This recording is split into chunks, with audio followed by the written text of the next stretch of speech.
Saudara, polisi kembali mendatangi Kejaksaan Agung membawa sejumlah box kontainer yang berisi barang bukti kasus korupsi dan tindak pidana pencucian uang atau TPPU yang menyeret ex-Jampitsus Febri Adriansah Rabu siang.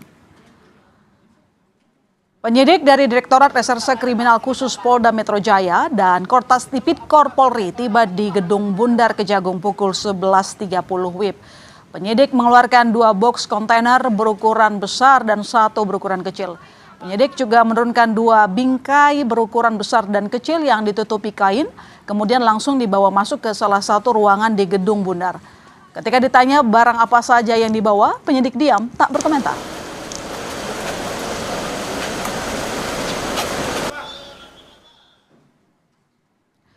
Ketua KPK Setio Budianto mengaku telah berkomunikasi dengan Jaksa Agung ST Burhanuddin terkait dengan supervisi perkara mantan Jampitsus Febri Adriansah.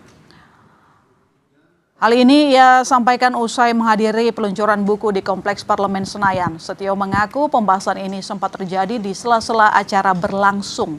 Ketika ditanya apakah KPK akan mengambil alih penanganan perkara ex-Jampitsus, Setio mengatakan menghargai proses penyidikan yang berlangsung di Kejagung.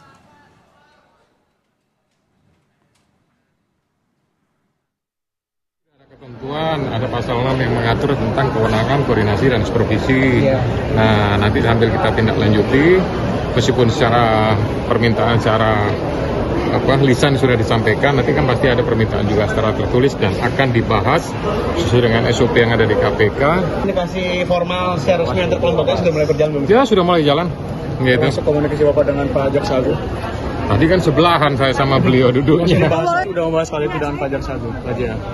Sedikit banyak sudah adalah pembahasan dari beberapa waktu yang lalu. Artinya itu menunjukkan keseriusan daripada Kejaksaan Agung untuk menindaklanjuti penanganan itu. Usai menerbitkan 3 surat perintah penyidikan atau sprindik kasus ex-Jampitsus, Kejaksaan Agung membentuk tim khusus untuk mempelajari berkas dan bukti dari penyidik kepolisian.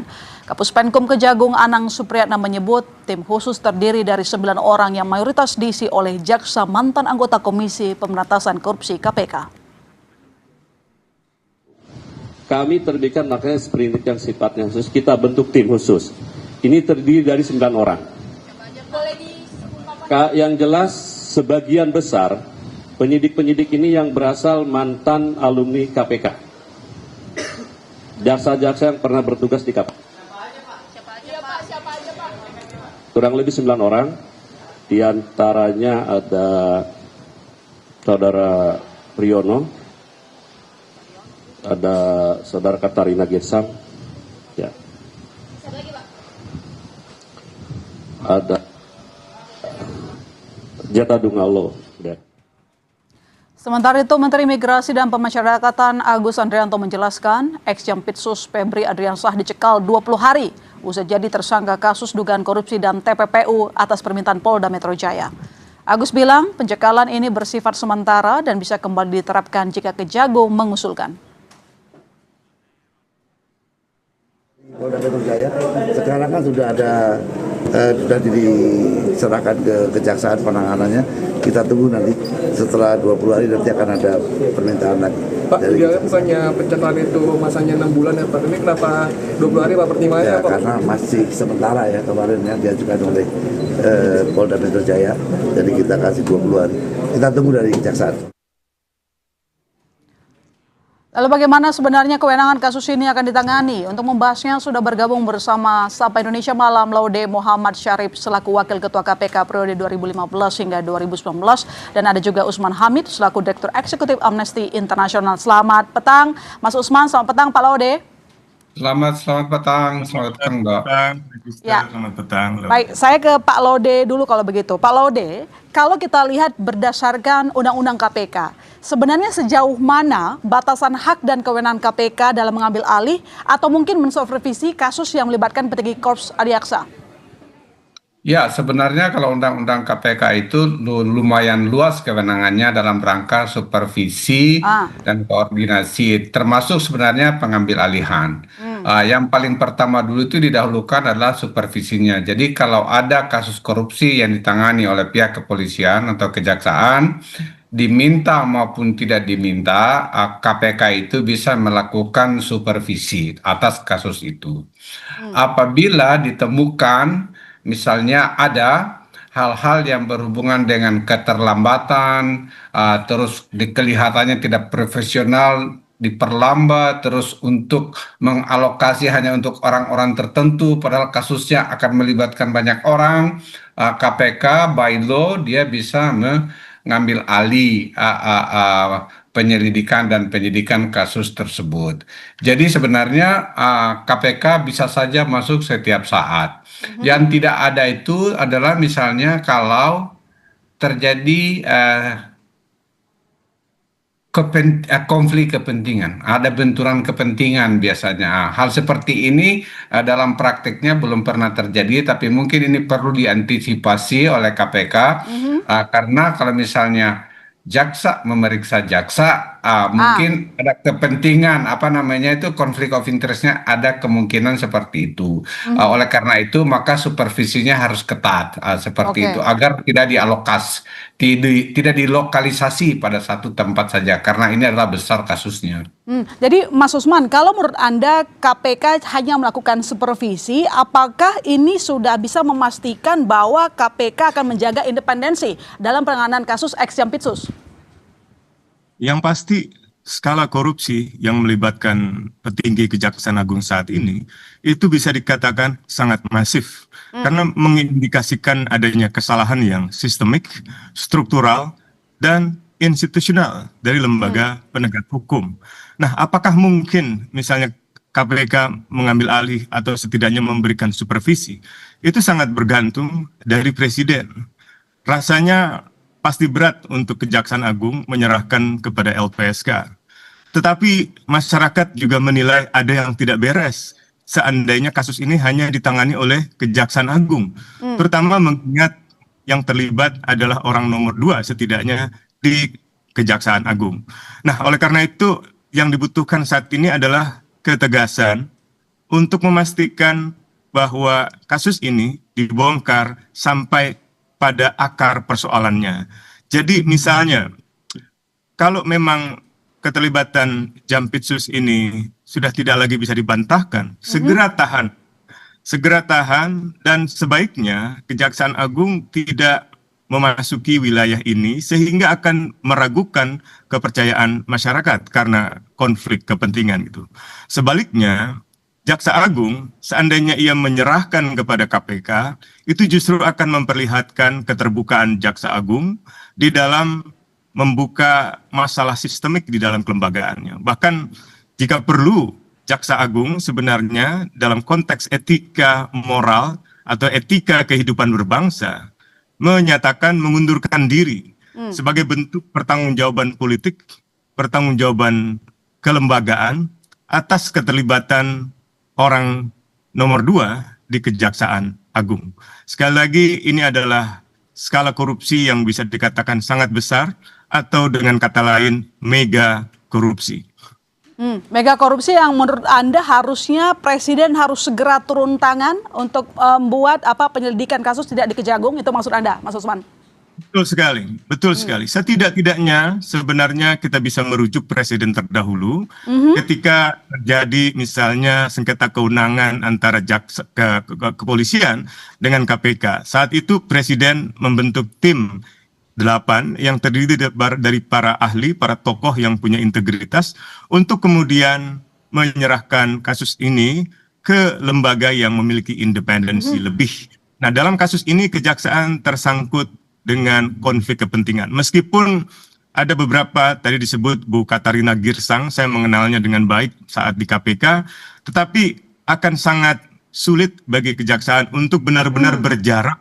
Apalagi seandainya kasus korupsi Febri ini benar-benar dibongkar, baik itu asuransi Jiwasraya, Asabri, atau korupsi di PT Timah, atau bahkan korupsi sektor batubara yang jelas merugikan masyarakat banyak, terutama hak untuk penerangan, hak atas standar hidup yang layak melalui ketersediaan listrik di berbagai daerah gitu. Jadi saya kira sekali lagi harus ada pertanggungjawaban etika, pertanggungjawaban moral, dan ini sebenarnya amanat dari reformasi, yaitu di dalam TAP MPR tentang etika kehidupan berbangsa.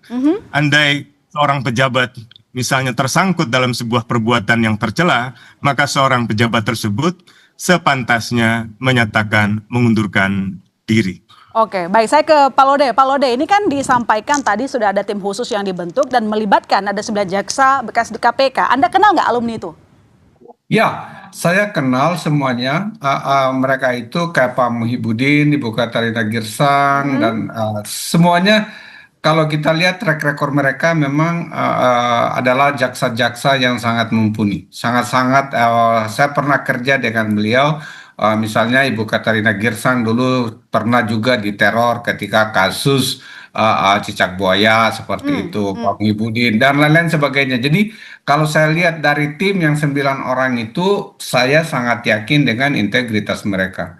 Namun demikian pada saat yang sama juga untuk untuk mencegah pikiran-pikiran yang tidak baik dari masyarakat gitu, misalnya karena ini adalah jaksa disidik oleh jaksa sendiri. Oleh karena itu memang supervisi KPK itu harus jauh lebih ketat, agar tidak terjadi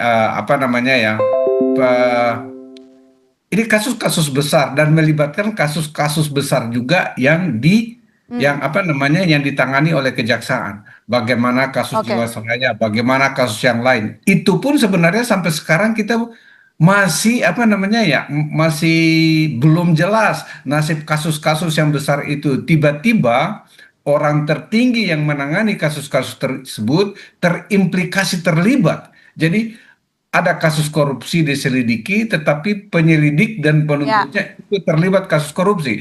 Sehingga oleh karena itu maka memang harus ekstra lapisan-lapisan. Jadi saya bisa paham apa yang diragukan oleh Bang Usman Hamid tadi itu.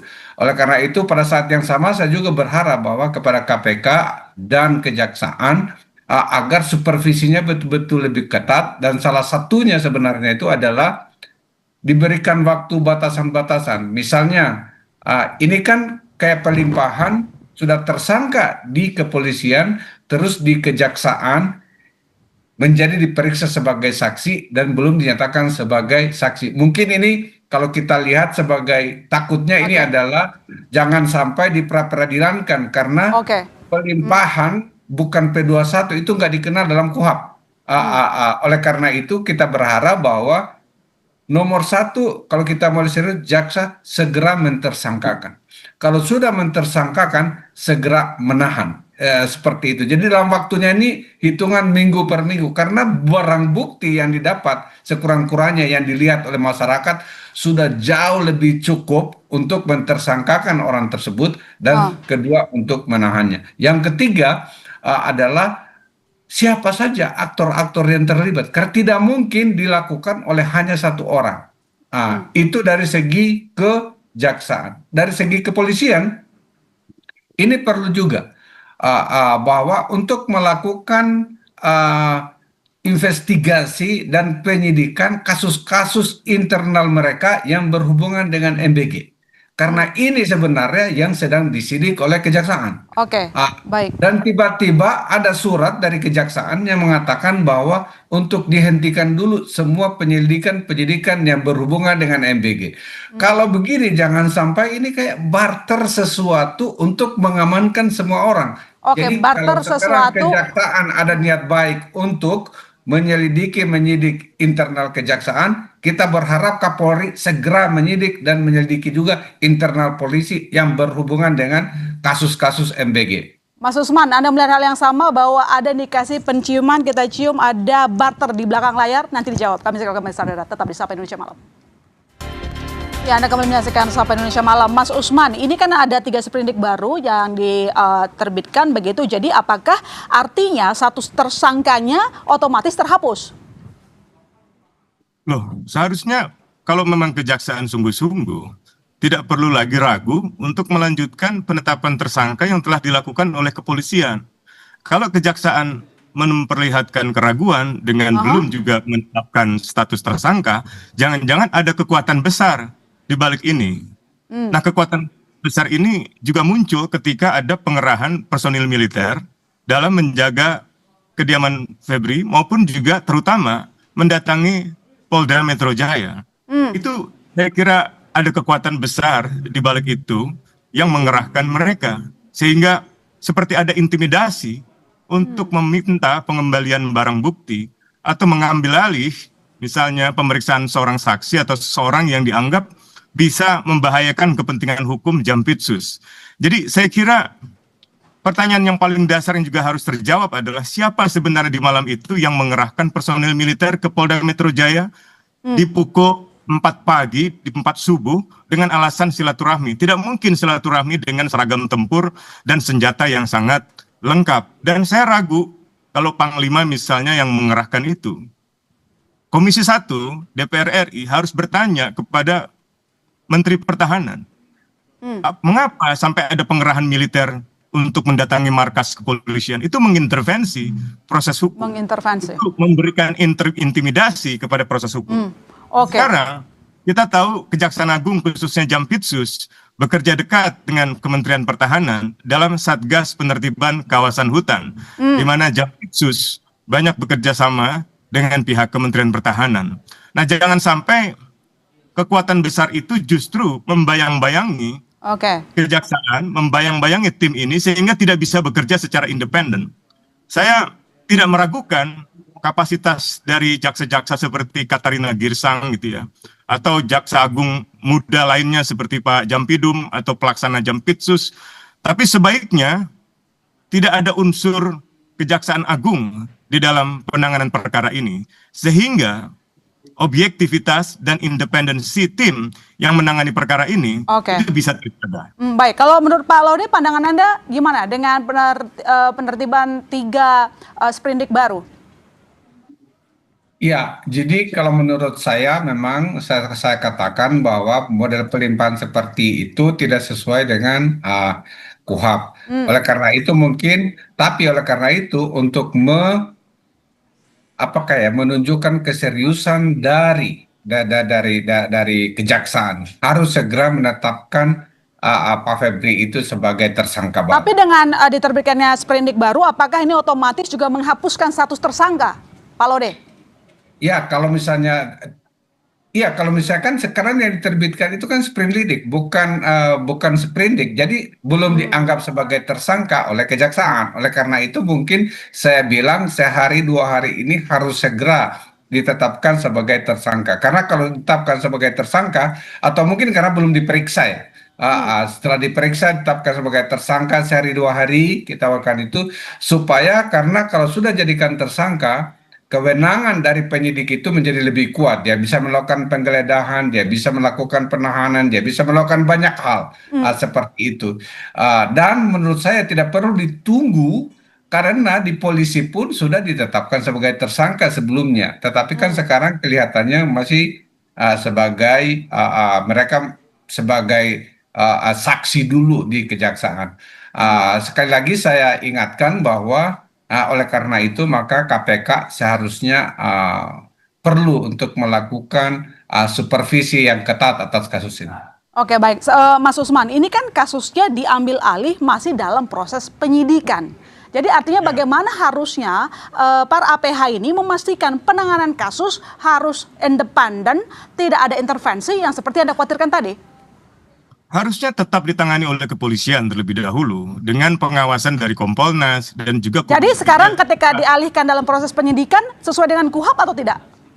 Saya kira tidak dikenal pengambilan atau penyerahan semacam itu. Apalagi misalnya penetapan tersangka kepolisian belum diikuti dengan penahanan yang bersangkutan, tiba-tiba sudah dalam tanda petik diambil alih oleh Kejaksaan Agung. Ada kesan munculnya kekuatan besar yang mengintervensi proses ini sehingga Febri misalnya dalam hal ini bekas Jampitsus mendapatkan perlakuan istimewa, tidak sempat ditahan, tidak sempat diborgol, dan bahkan besar kemungkinan akan mendapatkan perlindungan politik. Nah, ini yang saya kira harus dicegah, dan Presiden harus menegaskan komitmennya kalau sungguh-sungguh memberantas korupsi, jangan sampai pandang bulu gitu. Apakah dia seorang Jampitsus atau bukan? Ini kan korupsinya sangat besar ya, dan dugaan saya sprindik yang lebih dari 2 itu juga berkaitan dengan mega korupsi yang melibatkannya, baik itu korupsi di Asabri, korupsi di Timah, korupsi di Jiwasraya, maupun juga korupsi tata kelola batu bara yang banyak merugikan masyarakat karena pemadaman listrik gitu. Nah, seharusnya perkara-perkara semacam itu tidak di-split, tidak dipisah, sehingga akan melemahkan atau akan menyulitkan proses pembuktian. Jika memang seorang Jampitsus terlibat dalam keseluruhan tindak pidana korupsi tersebut, ya seharusnya berkasnya disatukan saja. Dan lebih penting dari itu adalah bagaimana memastikan proses pengusutan kasus ini benar-benar berjalan secara objektif dan independen. Satu-satunya jalan saat ini sebenarnya adalah ke KPK. Kalau memang tidak bisa dilanjutkan oleh pihak kepolisian. Sekali lagi, publik sangat menantikan langkah serius di dalam membongkar mega korupsi yang melibatkan Jampitsus. Ya, jadi Pak Laude, jadi sebenarnya secara hukum acara, apakah memang kedudukan KPK bisa lebih tinggi atau setara dengan Jaksa Agung dalam Polri dalam konteks pembagian urusan supervisi kasus? Ya, kalau untuk supervisi memang KPK itu diberi tugas oleh undang-undang bisa mensupervisi kasus-kasus korupsi yang ditangani oleh polisi maupun oleh kejaksaan. Yang dikhawatirkan masyarakat itu karena kejaksaan menyidik seorang jaksa, sehingga ada kesan, bukan ada kesan, ini bisa dianggap akan menimbulkan benturan kepentingan. Oleh karena itu mungkin yang paling ideal forumnya adalah akan diserahkan kepada KPK seperti itu. Tapi namun demikian kelihatannya agak susah. Oleh karena itu sambil menunggu perjalanannya sehari, 2 hari, 3 hari ini, kita bisa melihat bahwa saya mengusulkan agar KPK itu sudah membentuk tim supervisinya sendiri, agar betul-betul day to day itu mereka bisa mengawasi kasus ini dengan baik. Itu saja sih sebenarnya dari saya. Baik, Mas Usman, ketika kasus ini dilimpahkan dalam proses penyidikan ke kejaksaan, kalau sampai kejaksaan pun tidak memegang, bukankah ini juga jadi jalan buntu, jadi pingpong, sehingga membuat kasusnya akan jalan di tempat juga gitu loh, Mas? Bisa.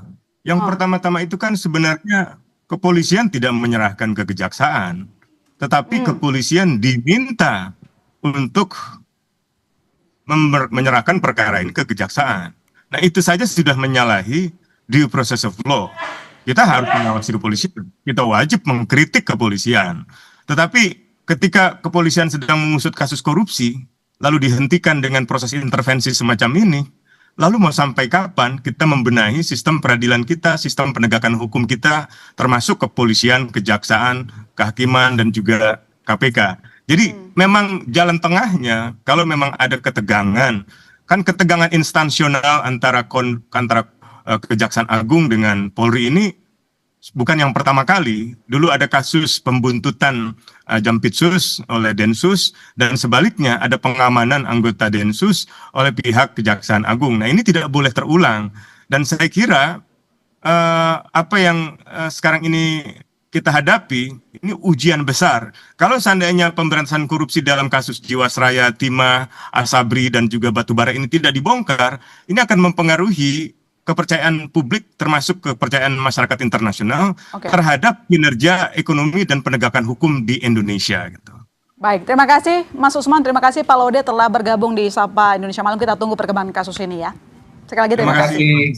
Selamat malam, Mas.